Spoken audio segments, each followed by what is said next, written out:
വികസിത ഭാരതം എന്ന പ്രധാനമന്ത്രിയുടെ ലക്ഷ്യത്തിനൊപ്പം കേരളവും വളരേണ്ടത് അത്യാവശ്യമാണെന്ന് നിയുക്ത രാജ്യസഭാ MP സി സദാനന്ദൻ മാസ്റ്റർ പറഞ്ഞു. കൂട്ടായ പ്രവർത്തനത്തിലൂടെ മുന്നോട്ടു പോകുമെന്നും അദ്ദേഹം വ്യക്തമാക്കി.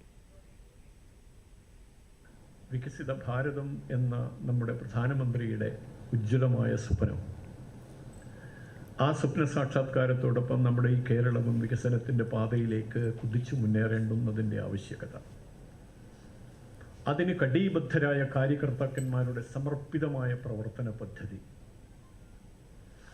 ഇത് നമ്മുടെ മുമ്പിലുണ്ട്.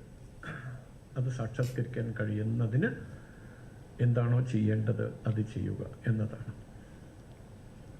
രാജീവ്ജി സൂചിപ്പിച്ചതുപോലെ മാധ്യമങ്ങളും രാവിലെ BJP സംസ്ഥാന ഓഫീസിലെത്തിയ നിയുക്ത MP സദാനന്ദൻ മാസ്റ്ററെ സംസ്ഥാന അധ്യക്ഷൻ രാജീവ് ചന്ദ്രശേഖരന്റെ നേതൃത്വത്തിൽ സ്വീകരിച്ചു.